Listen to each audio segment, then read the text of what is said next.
नमस्कार। Idea for success में आप सभी का स्वागत है।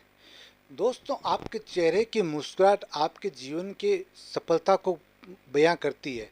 जब कोई व्यक्ति मुस्कुराते हुए आपसे बात करता है तो आप ये समझ सकते हैं कि ये जीवन की में अपने आप को सफलता के शिखर पर लेके जाके और जीवन के उन तमाम पलों को जी कर आगे बढ़ा है। आज हमारे साथ ऐसे ही मुस्कुराने वाले चेहरे के साथ हम आपको मिलवाते हैं जिन्होंने जीवन में संघर्ष करके आगे जरूर बढ़े, लेकिन उसी मुस्कुराहट से आप ये कह सकते हैं कि उन्होंने जीवन में कभी अपने आप को टेंशन या संघर्ष को हावी होने नहीं दिया और अपने आप जीवन को आगे बढ़ाते गए। नमस्कार सुरेश जी काबरा, आपने का टीवी राजस्थान में बहुत बहुत स्वागत है। सबसे पहले सर, आप यहाँ तक पहुँचे और आपके चेहरे की मुस्कुराहट बता रही है कि आपने कभी जीवन में टेंशन नहीं लिया। नहीं, टेंशन तो देखिए ऐसे भी नहीं है कि टेंशन का मतलब हो गया 10 पुत्र। मेरे तो एक ही पुत्र है और मैं आराम से रहता हूँ इस मामले में। टेंशन का कोई काम ही नहीं है। और काम ऐसा है कि चार्टर्ड अकाउंटेंट बना हूँ तो टेंशन तो हमारे क्लाइंट्स लेके आते हैं, मेरा काम तो उनको दूर करना है। तो मुस्कुराते हुए ही दूर करूँगा तब दूर होगा, नहीं तो दूर कैसे। जी, आपने बहुत बड़ी बात की कि क्लाइंट टेंशन लेके आते हैं, हम तो उनकी टेंशन को दूर करके मुस्कुरा कर उनको क्या सॉल्यूशन निकालते हैं। लेकिन साथ में आपकी बात कम करें कि भाई आप जो राजस्थान के रहने वाले हैं, तो राजस्थान में कहाँ के रहने वाले थे और आपने जो यहाँ सूरत का मुँह कब किया था? शर्मा जी, मैं राजस्थान में सीकर का हूँ।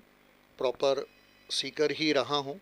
परिवार वैसे देछुआ वाला कहलाता है, लेकिन काफ़ी दिनों से मतलब सन 47 से सीकर ही रहे हैं सभी।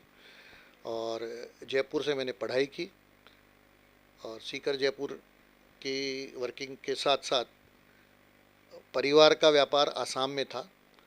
81 में मैंने अपना सीए कंप्लीट कर लिया और विवाह के उपरांत मैं आसाम अपने पिताजी के पास व्यापार के लिए चला गया। 5 साल मैंने वहाँ पिताजी के साथ व्यापार किया। 86 में कुछ ऐसी घटनाएं हो गई तो आसाम का पूरा बिजनेस वाइंड अप करके हम सूरत आ गए।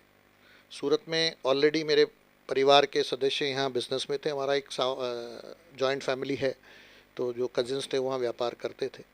तो मैं सूरत आ गया। मेरे ससुराल वाले भी सूरत ही रहते थे, तो इस वजह से सूरत ज़्यादा बढ़िया लगा आसाम छोड़ के आने के लिए। सूरत आ गए और सूरत आने के बाद मैंने यहाँ चार्टर्ड अकाउंटेंसी की प्रैक्टिस शहर के अनुरूप प्रैक्टिस चालू कर दी और 86 से तब तक अब बाद 36 साल से मैं सूरत में सीए की प्रैक्टिस कर रहा हूँ। तो आप सूरत आए थे या ससुराल आए थे? सूरत ही आया था वैसे तो। ससुराल तो था यहाँ पे, क्योंकि ब्रदर भी थे तो भाई था तो घर पे भी आया। ससुराल का सपोर्ट रहा साथ में। लेकिन एक चीज़ और है कि भाई आपने 81 में जो आप कह रहे हो हमने सीए किया था, तो ये सीए करने का, क्योंकि आपका पारिवारिक व्यापार था जो आसाम में आप कह रहे हैं वहाँ पे चल रहा था, तो फिर भी व्यापार में नए घुस के सीए करने का जो मानस है या जो आइडिया है वो आपके दिमाग में कैसे आया? हमारे परिवार में हमारे मुख्य जो पर्सन थे वो थे मेरे ताऊ जी, श्री मदन लाल जी काबरा। उनका ये कहना था कि सुरेश, व्यापार हमारा बहुत अच्छा चल रहा है लेकिन हमें सीए बनना है। उनका ही ये प्रेरणा थी मुझे कि सीए बनना है। तो मैंने 12th उस समय होती नहीं थी, तो 10+1+3 मतलब 10वीं 11वीं और फिर 3 साल का टीडीएस कोर्स 14 क्लास होती थी। तो मैंने ऐसे ही देखा कि भाई हमको बीकॉम करने की जब ज़रूरत नहीं है, सीए ही करना है। तो मैंने हमारे इधर उधर इंक्वायरी करी तो पता लगा कि सीए वाले एक एंट्रेंस का एग्ज़ाम लेते हैं और एंट्रेंस एग्ज़ाम दे के आप सीधा सीए कर सकते हो। तो मैंने फिर वो एंट्रेंस का एग्ज़ाम दिया। एंट्रेंस का एग्ज़ाम देने के बाद मैं उसमें पास हो गया और उसके बाद मैंने सीए ज्वाइन कर लिया। सीए ज्वाइन किया तो इसी उद्देश्य था कि व्यापार में मैं सहयोग करूंगा और सीए करने के बाद एक अच्छा व्यापारी बन पाऊंगा। शुरू का तो आइडिया यही था। प्रैक्टिस तो बाद में सूरत आने से एक मानस बन गया। बाकी प्रेरणा यही थी कि व्यापार में पढ़ा लिखा हो, अच्छा चार्टर्ड अकाउंटेंट बने तो व्यापार को और आगे बढ़ाया जा सकता है। लेकिन फिर पिताजी का व्यापार छोड़ के यहाँ आने का जो आइडिया आया था वो कैसे आया? नहीं, पिताजी का व्यापार छोड़ा नहीं। हम आसाम चले गए, पिताजी के व्यापार के साथ ही थे। बट 86 में जब वहाँ कंप्लीट वाइंड अप कर दिया तो सूरत आ गए। पिताजी भी सूरत आ गए और हम सभी सूरत रह रहे थे। तो लगा कि व्यापार की उन्नति के लिए एक चार्टर्ड अकाउंटेंट का प्रोफेशन में होना भी ज़रूरी है, क्योंकि शहर में हमको भी किसी न किसी सीए को तो हायर करना ही पड़ता। तो इससे अच्छा था कि मैं खुद ही अपनी सीए की प्रैक्टिस चालू कर दूँ। तो मन में भावना ये थी कि भाई सीए करने का मतलब कोई पैसा कमाना नहीं है, ये था कि जो कानून है उसके बारे में जो जानकारी, जो बारीकियां होती है, वो हमारे क्लाइंट्स को बहुत बार होती नहीं। और क्लाइंट्स वकीलों के चक्कर में, जो एक पुरानी कहावत है ना कि वकील के चक्कर में फंसड़ो नहीं बेटा, तो वकील वाला जो चक्कर जो दिमाग में है वो निकले। और शुरू से ये मानस था कि चार्टर्ड अकाउंटेंसी की ऑफिस करने के बाद भी मैं लोगों को एक सेवा दे सकूं और उनको इन बारीकियों से छुटकारा दिला सकूं और उसकी जो तकलीफ़ें हैं उनको दूर कर सकूं। बेसिक उसी उद्देश्य से ये प्रैक्टिस चालू की थी मैंने। तो आप सूरत आके कभी आपने जो प्रैक्टिस का प्रोग्राम बनाया या प्रैक्टिस का जो आइडिया आपके दिमाग में आया, कभी ये भी दिमाग में आया कि नहीं प्रैक्टिस के साथ साथ अपना कुछ व्यापार भी साइड में कर ले? नहीं, ऐसा मन में इसलिए नहीं आया कि मेरे परिवार का ऑलरेडी बिजनेस वो था ही। मेरे जो कजिन्स थे वो सब व्यापार में ही थे, इसलिए मुझे व्यापार करने की कोई सोच उस समय डेवलप भी नहीं हुई। और व्यापार अपनी जगह चल रहा था, आज जॉइंट फैमिली थी तो व्यापार का बेनिफिट मुझे मिलता ही था।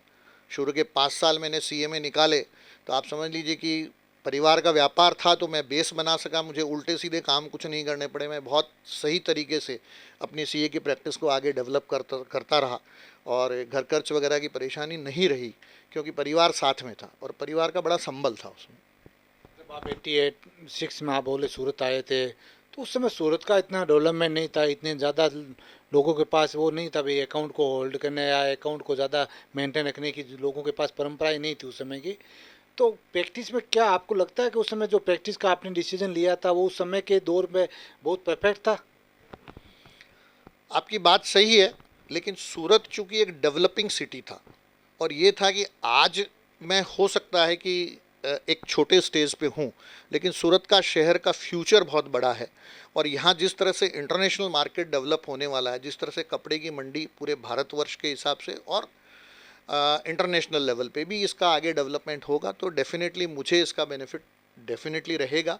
और इसीलिए मैंने प्रैक्टिस चालू रखी और प्रैक्टिस को भी मेनली मैंने ट्रेडिशनल प्रैक्टिस पे ही ज़्यादा फोकस किया और मैं आयकर और ऑडिट्स और इसी प्रैक्टिस में ज़्यादा रहा। उस समय तक ये इनकम टैक्स की ऑडिट भी आ गई थी, 86 में पहला ही वर्ष था टैक्स ऑडिट आने का जो सरकार ने लागू की थी, तो इससे ऑडिट की वजह से भी काम काफ़ी बढ़ा था चार्टर्ड अकाउंटेंट को और वो वर्किंग डेवलप होती रही, तो भावना वही थी। लेकिन एक चीज़ और आपसे जानने की कोशिश करते हैं भाई, एक तो जब आप आसाम से निकले तो आपने बोला भाई ससुराल वाले भाई वगैरह सब यहाँ रहते थे इसलिए हम सूरत को चूज किया हमने। तो कहीं आपके दिमाग में ये भी था कि नहीं सूरत के पास मुंबई भी है बड़ा शहर है, इधर अहमदाबाद है बड़ा शहर है, सूरत से उस समय सूरत से बड़े शहर थे, तो कहीं आपको लगता है नहीं यहाँ इन सूरत से बढ़िया मुंबई या अहमदाबाद चले जाएं? बात आपकी ठीक है, अहमदाबाद और बॉम्बे बड़े शहर थे, लेकिन चूंकि पूरा परिवार का जो संबल था वो सूरत में अवेलेबल था, प्लस मैं सीकर से हूँ, सीकर के भी यहाँ 5,000 से ज़्यादा लोग रहते थे।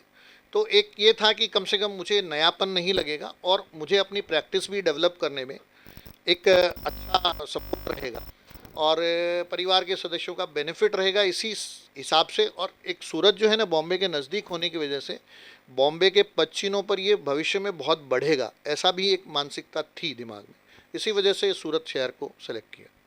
लेकिन एक चीज़ और है कि जब आप आए 88 के अंदर आपने यहाँ पे प्रैक्टिस शुरू की थी, तो अकाउंट जो था वो एक मैनुअली अकाउंट हुआ करता था, उस समय इतना कंप्यूटर या ये सब चीज़ें नहीं थी लोगों के पास में।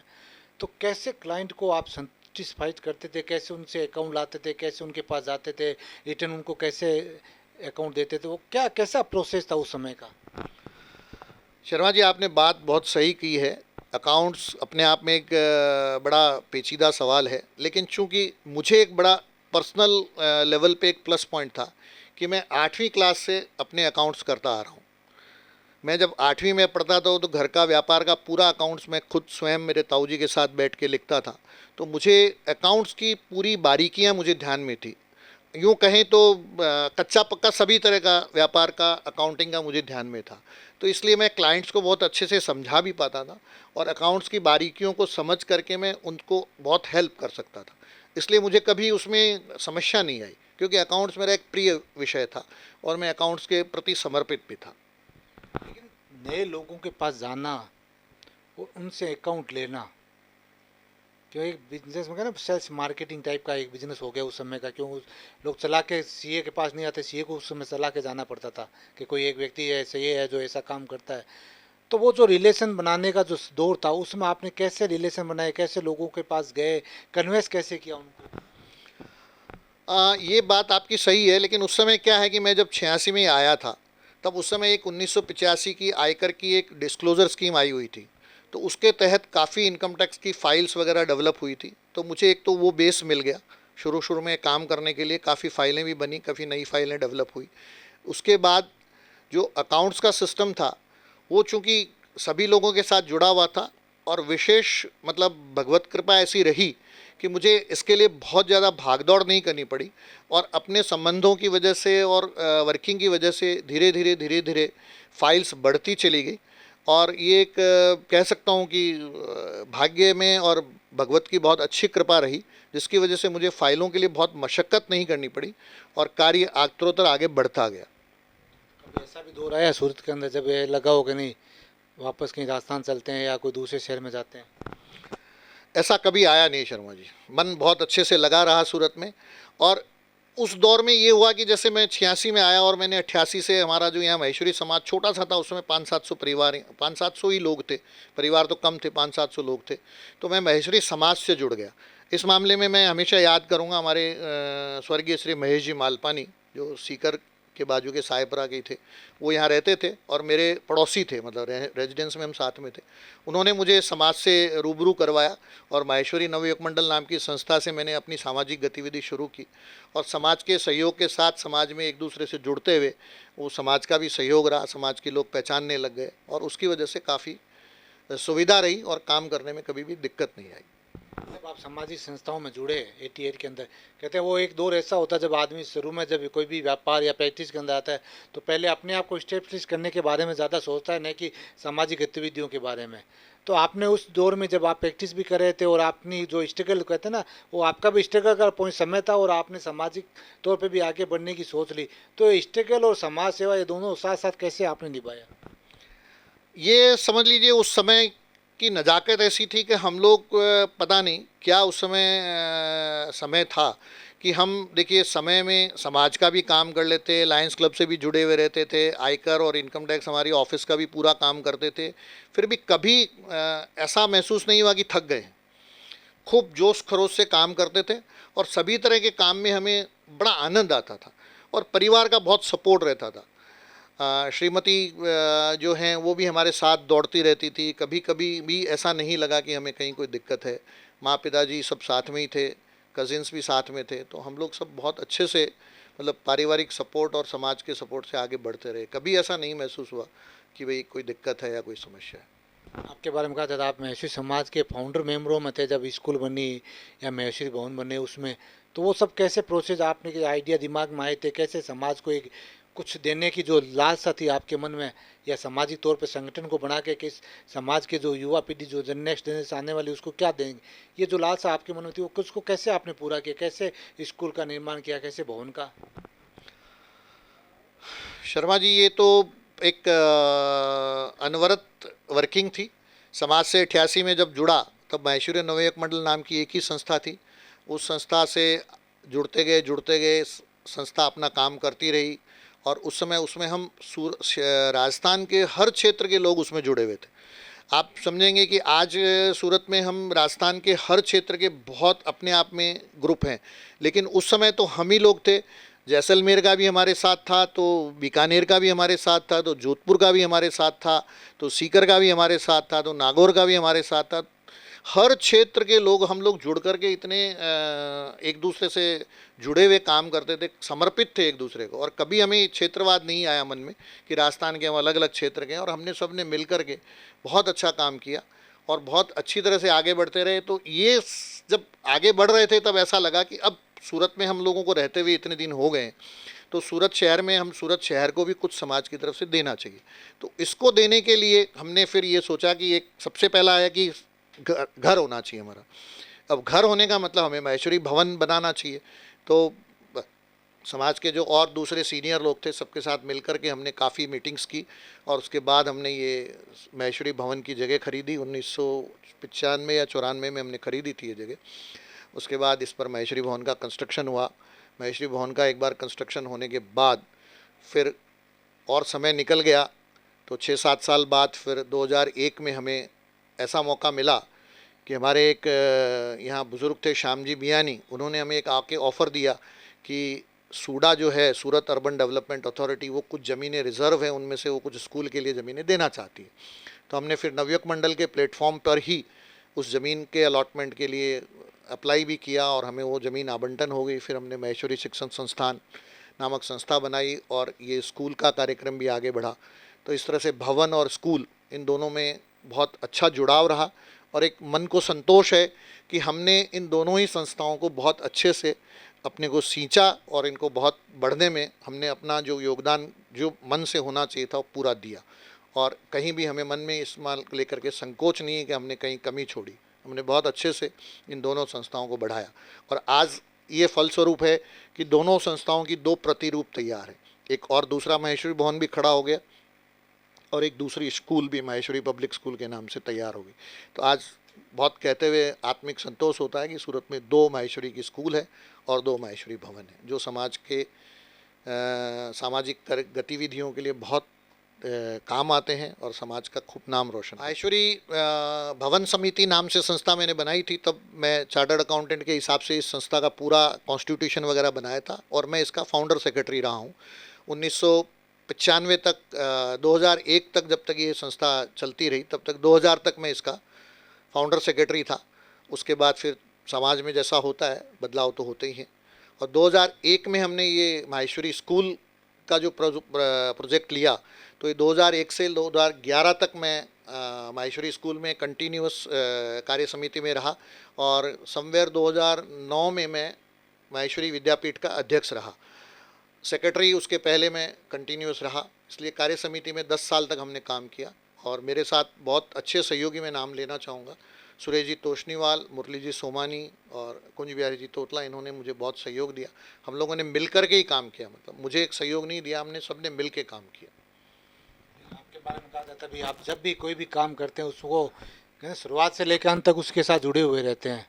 तो ये जो जुड़ाव होता है वो सामाजिक तौर पे हो चाहे वो पारिवारिक तौर पे, आपका जो जुड़ाव होता है वो अंततः तक बना रहता है। ये क्या कारण होते हैं?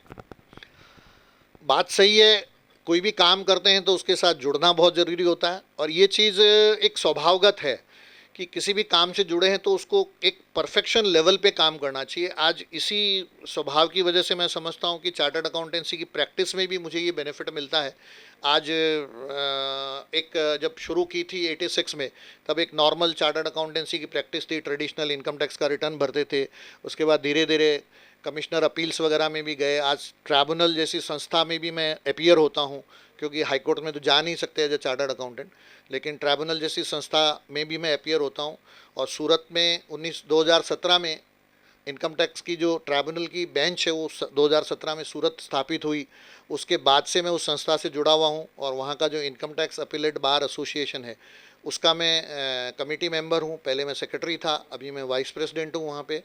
और संस्था के साथ जुड़ कर के काम आगे बढ़ाते रहना ये एक स्वभावगत हो गया है और कहीं भी मन में कहीं ऐसा नहीं होता है कि मैं कोई ज़बरदस्ती जुड़ा हुआ हूँ, तो मन से जुड़ा हुआ रहता हूँ और काम को उसी हिसाब से फाइनली करने की कोशिश करता हूँ कि जिससे सभी को लाभ हो और पूरी तरह से बेनिफिट हो। कहते हैं जो भी राजस्थान से जो निकला है उसने राजस्थान को भुला दिया। कहने वाला जब हम इंडस्ट्री डेवलपमेंट की बात करें या राजस्थान के कल्चर संस्कृति की बात करें, तो ये सब जो आप लोग यहाँ पे जिस तरह से राजस्थान से निकलने के बाद में जो परंपरागत हमारी भाषाएं हैं, हमारा जो खान पान है, हमारे जो तीज त्योहार, उसको आप लोग कैसे एंजॉय करते हैं पारिवारिक तौर पे भी और सामाजिक तौर पे भी? बहुत सही बात है। हम जब भी बाहर निकलते हैं तो हम मारवाड़ी बंधु हैं ना, पीछे की चीज़ें छोड़ देते हैं, ऐसा माना जाता है। लेकिन ये एक संयोग अच्छा रहा और भगवत कृपा बहुत बनी रही कि जब तक हम आसाम में थे तब भी हमने हमारा खान पान नहीं छोड़ा। आसाम में चावल और दाल का भोजन है, लेकिन हमने वहाँ रोटियाँ और रोटी, गेहूँ की रोटी और इसी का सेवन किया और हमें आज भी चावल की कोई आदत नहीं है। सूरत आने के बाद भी हमारा पूरा राजस्थान से जुड़ाव रहा। राजस्थान में आज भी मकान हैं, चाचा जी चाची जी सब राजस्थान रहते हैं। साल में 1 बार 2 बार और फंक्शंस में ज़्यादा बार भी जाना होता है, वहाँ रहते हैं, परंपराएं पूरी तरह से निभाते हैं। आज परिवार में हम जैसे अभी की स्थिति ऐसा है कि माँ बाबूजी हैं, मैं, मेरी पत्नी है, बेटा और बेटे की बहू है और उनके 2 बच्चे हैं। तो हम 8 लोग एक ही छत के नीचे रहते हैं। और माँ है इसकी वजह से, या मेरी पत्नी है, हम लोगों ने मिलकर के मतलब हर तरह से पारिवारिक त्यौहार है, सामाजिक त्यौहार है, तीज त्यौहार है, सब पूरी अच्छे तरह से घर में मनाते हैं और सभी को इन्वॉल्व करते हैं। मैं स्वयं मारवाड़ी के प्रति समर्पित हूँ। मुझे जहाँ मौका मिलता है मैं मारवाड़ी में बात करता हूँ। जहाँ भी सामने वाला कोई मारवाड़ी मिलता है तो मैं सबसे पहले उससे मारवाड़ी में बात करता हूँ। बच्चों को सबको मारवाड़ी सिखाता हूँ और कोशिश करता हूँ कि परिवार में मारवाड़ी की परंपरा बढ़े और मारवाड़ी के प्रति हम समर्पित रहें।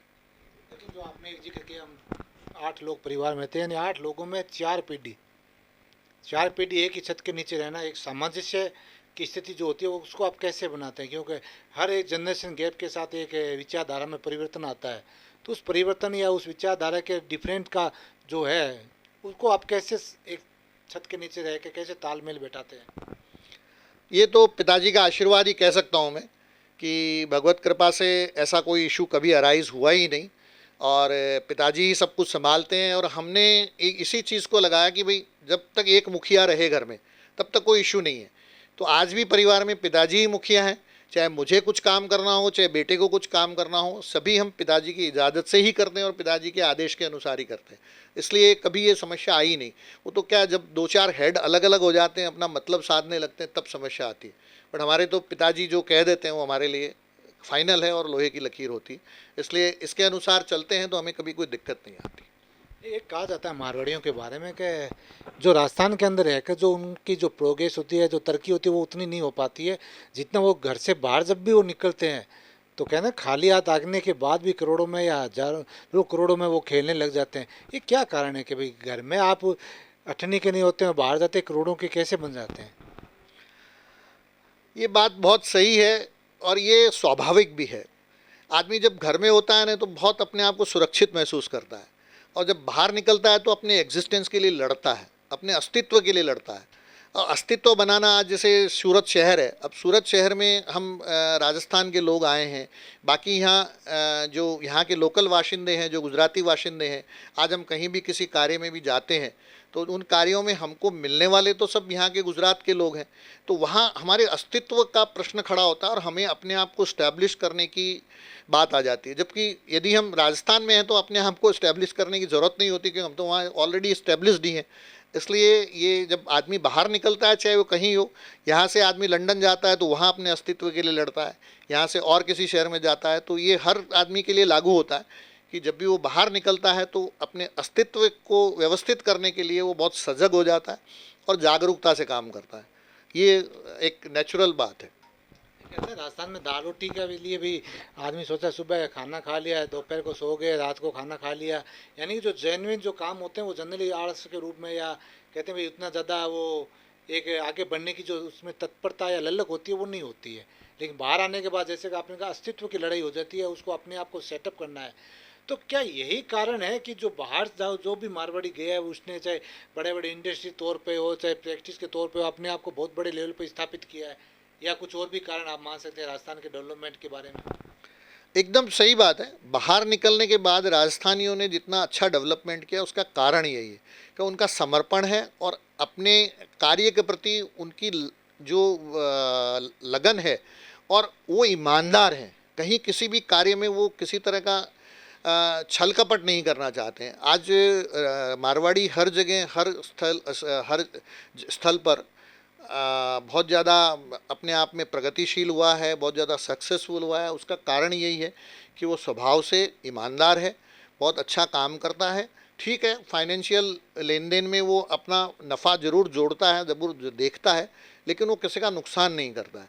और इसी कारण घर में डेफिनेटली जो आप आलस की बात करते हैं वो तो होता ही है कि घर में आदमी रहता है तो उसको खाने पाने को मकान बना हुआ है, दुकान या परिवार में व्यापार चल रहा है, लेकिन यहाँ आने के बाद मकान भी बनाना है, दुकान भी बनानी है, परिवार को आगे भी बढ़ाना है, यहाँ अच्छे स्कूलों की फ़ीस भी लगती है, सभी तरह के काम हैं। तो इसलिए आदमी को स्वभावगत वो आगे बढ़ता है और आगे चलता रहता है। एक चीज़ वो जानने की कोशिश करते हैं भाई, जब आप इस्टेब्लिश्ड हो रहे थे उस समय स्ट्रगल का समय था जब आपका, तो घर में पिताजी भी थे, माताजी भी थी, पत्नी भी थी, तो कहीं कितने घंटे आपकी वर्किंग होती थी उस समय? क्यों सामाजिक भी काम आप करते थे, घर का भी करते थे, फिर ये जो प्रैक्टिस वगैरह वो भी करते, कितने घंटे की वर्किंग आप कर लेते थे?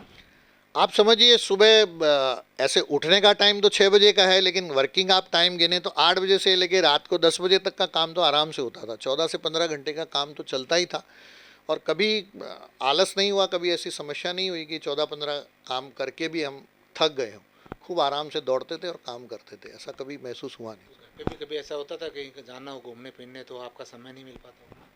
कभी नहीं हुआ, खूब आराम से घूमते फिरते थे। हालांकि घूमने फिरने का इतना ज़्यादा शौक नहीं है, बहुत ज़्यादा बाहर घूमने जाता भी नहीं हूँ, लेकिन परिवार में अपना समय पूरा देते हूँ, परिवार के साथ जुड़ करके सारा काम करता हूँ। बिना परिवार के सपोर्ट के आगे नहीं बढ़ा जा सकता। एक शेखावटी के होने के बाद में, क्या शेखावटी की होली है वो आदमी के रंग, जब भी होली का जो त्यौहार नज़दीक जैसे जैसे आता है वो चेहरे की रौनक बढ़ती जाती है।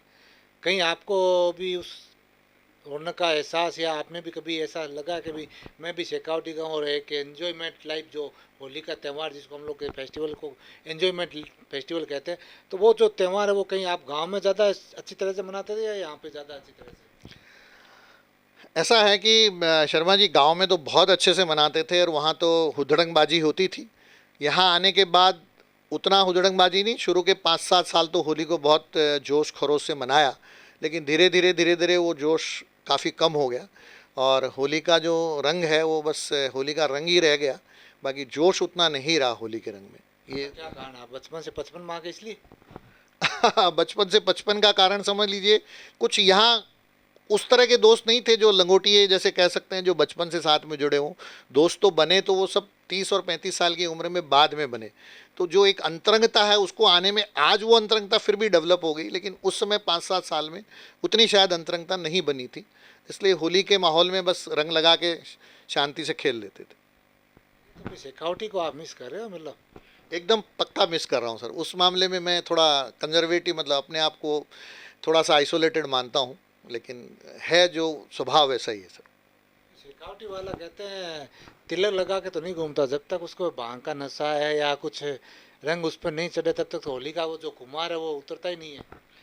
ये आपकी बात सही है, लेकिन ये कोई मेरा संजोग ऐसा रहा है। मेरा बचपन जो है वो सीकर में नहीं बीता है। मैं 4 साल मैंने बिरला पब्लिक स्कूल पिलानी में मेरी पढ़ाई की, हॉस्टल में, और वहाँ से आने के बाद छठी से लेके 12वीं फर्स्ट ईयर तक मैंने सीकर पढ़ाई की। उस समय भी सीकर में दुकानें थी तो बस पढ़ते थे और दुकान पे जाके दुकानदारी करते थे। इसके अलावा बहुत कम समय मिला कि किसी और तरह का शौक़ या किसी तरह की और वर्किंग करी जा सके, तो ये तो एक लाइफ में ऐसा रहा संजोग। जैसे कहते हैं प्रोफेशनली जो सिंसियर व्यक्ति होते हैं वो प्रोफेशनली नहीं, रेगुलरली सिंसियर हो जाते हैं। कुछ ऐसा ही हुआ कि जो सिंसियरिटी है वो शुरू से ही बनी रही, और उसी के अनुसार बस ऑफिस और घर और बाकी सामाजिक कार्य में खूब मन लगा। लेकिन सूरत में आके जो मेरे को बेस्ट एक नई चीज़ मिली वो था सामाजिक कार्य, जो मैंने बचपन में कभी नहीं किया था, लेकिन यहाँ सूरत में आने के बाद समाज से जुड़ने का मौका मिला और समाज से बहुत सीखा भी, समाज से बहुत जानने को मिला। लेकिन जब आपने 86 के अंदर सीए किया, फिर आज जब हम 2022 के अंदर बैठे हैं, तो ये जो समय था, कहते हैं अभी हम अमृत काल के अंदर जी रहे हो, हम आज़ाद हुए 75 वर्ष भी हो गए हमें, और जो टेक्नोलॉजी जिस समय आपने सीए की उस समय जो टेक्नोलॉजी थी और आज जो टेक्नोलॉजी है उसमें भी काफ़ी बदलाव हुए हैं, तो इन सब चीज़ों को आप किस दृष्टि से देखते हैं? जो आपने जो प्रोग्रेस की है, जो सफलता प्राप्त की है, उससे कहीं आप संतुष्ट है, या कुछ जो टेक्नोलॉजियाँ जो आपके अंदर नहीं थी उस समय दौर के अंदर नहीं थी, उनको सीखने में कहीं आपको लगता है कुछ समय भी वेस्ट हुआ है? सीखने में समय तो रूटीन में चलता रहा। बाकी ये बात सही है कि जब 86 में मैं सूरत आया था तो रिंग रोड मात्र 40 फुट की थी, आज रिंग रोड 300 फुट की है, और उसके ऊपर बहुत बड़ा व्यापार का डेवलपमेंट हुआ है। और हम लोग जो यहाँ 15-20 सीए थे वो आज 700-800 हज़ार तक रिंग रोड पर पहुँच गए हैं, तो कंपटीशन भी बहुत बड़ा है। लेकिन अपने आप को टेक्नोलॉजिकल रूप में अपग्रेड रखा है मैंने, और 86 के बाद 88 में मैंने कंप्यूटर ख़रीद लिया था, और मैं 88 से कंप्यूटर पे काम कर रहा हूँ, और आज भी मैं कंप्यूटर से पूरी तरह से वाकिफ़ हूँ। ऑफिस में या और जो भी सॉफ्टवेयर हम लोग काम में लेते हैं मैं उसकी पूरी जानकारी रखता हूँ, और उस जानकारी के होने की वजह से मैं टेक्नोलॉजिकली कहीं अपने आप को बैकवर्ड नहीं मानता हूँ, टेक्नोलॉजिकली बहुत अच्छा है।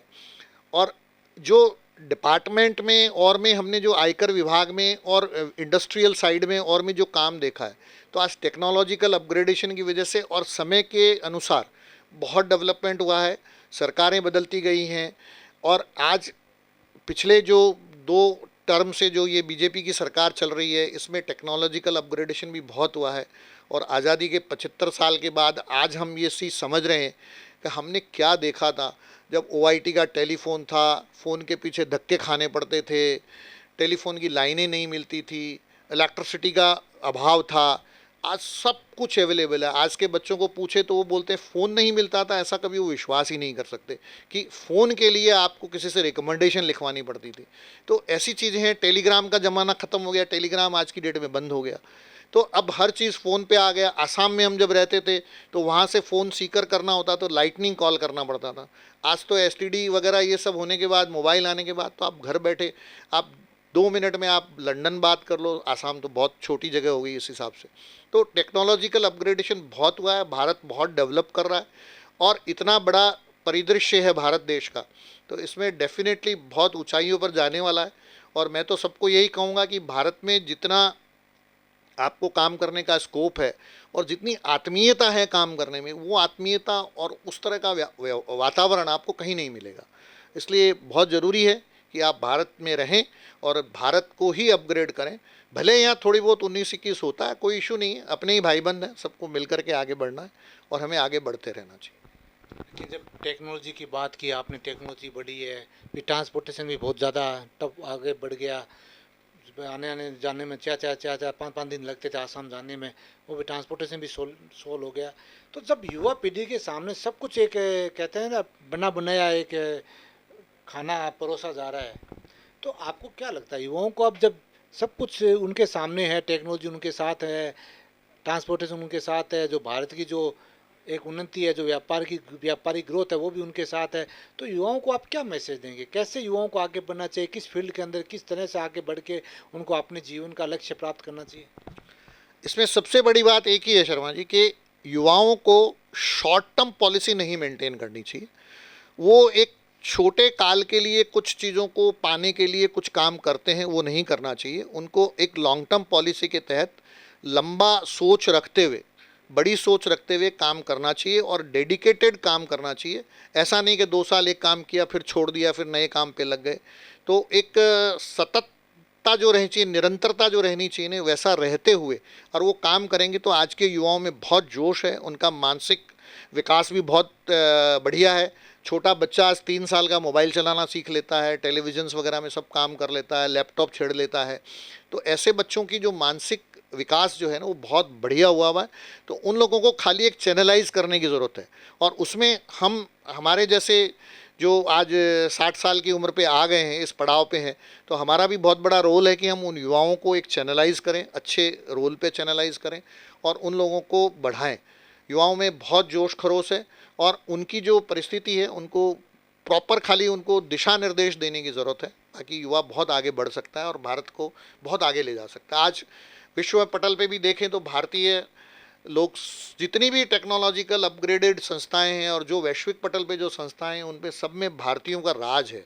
आज अमेरिका में भी देखिए तो बाइडन की मिनिस्ट्री में या बाइडन की पूरी वर्किंग के अंदर कितने भारतीय काम कर रहे हैं, 150-200 भारतीय उसके यहाँ काम कर रहे हैं। तो भारतीयों का दिमाग तो है ही, इसमें कोई दो राय नहीं। देखिए, एक चीज़ हो रहा है अभी जो आपने जिक्र किया मानसिक डेवलपमेंट का, ये उसके साथ एक स्वास्थ्य डेवलपमेंट, शारीरिक डेवलपमेंट जो है वो कहीं मानसिक डेवलपमेंट के साथ साथ शारीरिक डेवलपमेंट भी जरूरी होता है, उसमें कहीं लगता है शहर के बच्चे कुछ पीछे रह गए।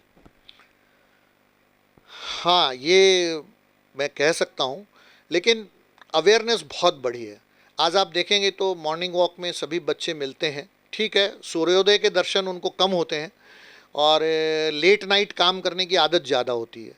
आजकल बच्चों को आप देखें तो पढ़ने की बात करते हैं तो दिन में तो सोते हैं और रात को 10 बजे बाद लेके और सुबह 4 बजे तक पढ़ाई करते हैं। तो ये एक थोड़ा सा समय के अनुसार है। मैं हालांकि इसको सही नहीं मानता हूँ। मेरा तो यही मानना है कि सुबह 4 बजे उठ के आप 9 बजे तक पढ़ें, बाद में भले दिन में आप रेस्ट करें, लेकिन रात को 11 बजे से लेके 3 बजे तक तो पढ़ना बहुत उचित नहीं है। लेकिन आज का समय ऐसा हो गया है, सभी दोस्त मित्र जो भी मिलते हैं वो यही कहते हैं कि मैं तो रात को 11 बजे पढ़ता हूँ, तो बच्चे फिर उनकी देखा देखी 11 बजे बाद ही पढ़ते हैं, जो वैसे देखा जाए तो राक्षस काल है, लेकिन समय ऐसा हो गया है इसलिए लोग भाग आगे बढ़ते हैं। बाकी मैं तो ये मानता हूँ कि प्रातःकाल जो काम किया जा सकता है वो सबसे बढ़िया होता है। जी हाँ, आप अपने जीवन में अगर सब कुछ बदलाव के साथ जीने की कोशिश करेंगे तो निश्चित तौर पर आप सफलता के मार्ग पर प्रस्तुत होंगे। शॉर्ट टर्म और लॉन्ग टर्म इस चक्कर में न पड़ के आप लॉन्ग टर्म विजन के साथ आगे बढ़ेंगे तो निश्चित तौर पर आप सफलता के लिए आगे बढ़ेंगे। और ख़ास तौर से जब युवाओं से की बात करें काबरा जी, और उन्होंने जो बात कही है, भी हम जो बुजुर्ग हैं उनकी लायबिलिटी ये बनती है कि हम युवाओं को सही दिशा के अंदर निर्देश दें और सही दिशा के अंदर उन्हें को बढ़ने के लिए आगे प्रेरित करें।